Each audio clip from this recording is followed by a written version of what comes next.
So this was about 1987 when my very first short story was published. I kept writing for the magazines for a while, and then the editor of the magazine said, your stories are getting a little too long and complicated for the magazine.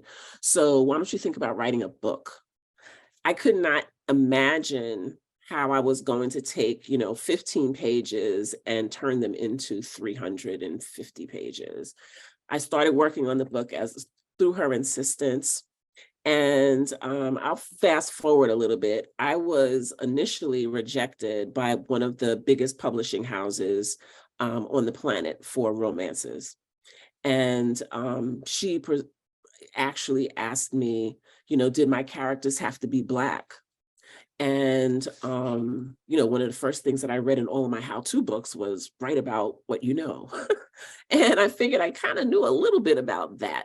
And so I said, well, yeah. So she said, well, I'm not telling you to rewrite it or anything, but if you do, I'd be happy to look at it again.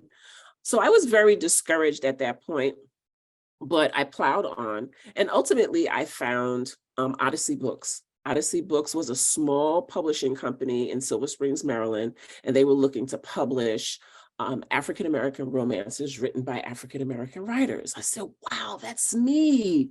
And so I sent off my story. But because I had been discouraged, I never finished it. So I only had probably about 5 chapters written. And I send it off to Odyssey Books, and they send me back this letter saying that they want to publish the novel and to send the rest, but I didn't have the rest because I never wrote the rest.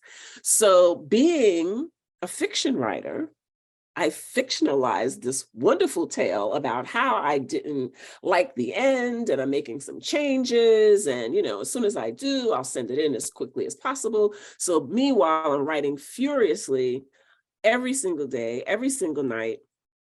And then most of the mentees in the room will not know this, but before there were computers, there were typewriters. And so I typed my manuscript on a typewriter using carbon paper and whiteout. And I finally got my manuscript finished. I submitted it, and my first novel was published in 1990. It was the novel that launched the company. And I've been published every single solitary year since then. I've published like sometimes 2-3 books in a year. That's why the number seems to be so large. And then I also contribute to a lot of anthologies. So I do a lot of short stories, special editions and things like that. So that's kind of like been my journey. I had it relatively easy, I suppose. I didn't get a lot of rejection, although I did get a few. But I found my way, and I've been at it ever since. And I knew that writing was something that I love to do, and I wanted to be able to share that not only on the page, but on a broader scale, or in a different way, I should say. I knew I wanted to teach. And I knew that when I was going through it and coming up through the ranks, when I first started, there were less than a handful of African-American romance writers, African-American writers in contemporary writing at all.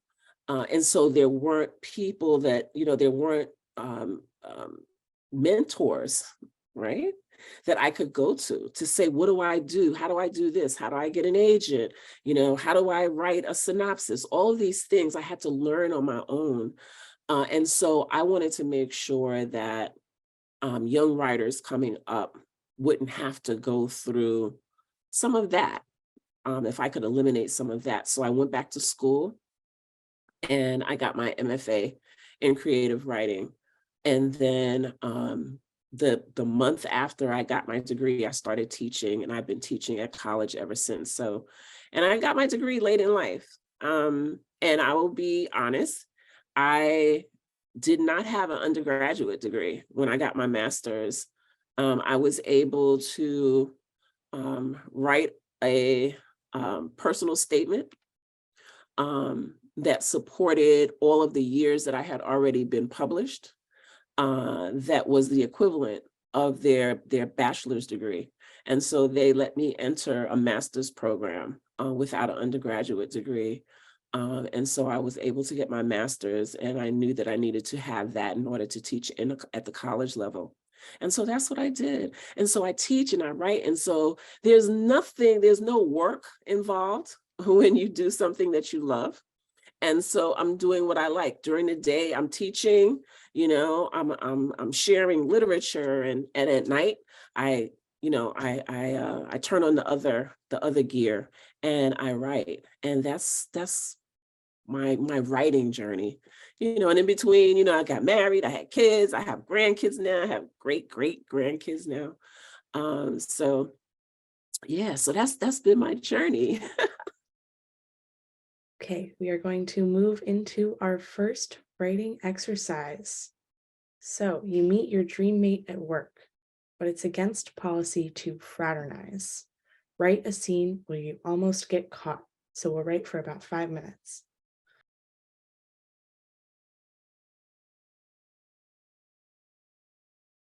So you swore you were over and done with your significant other. Then they wind up working at the same job as you and getting the promotion that you wanted. Write the scene when you find out that you've been passed over for your ex. So we'll write for about 5 minutes.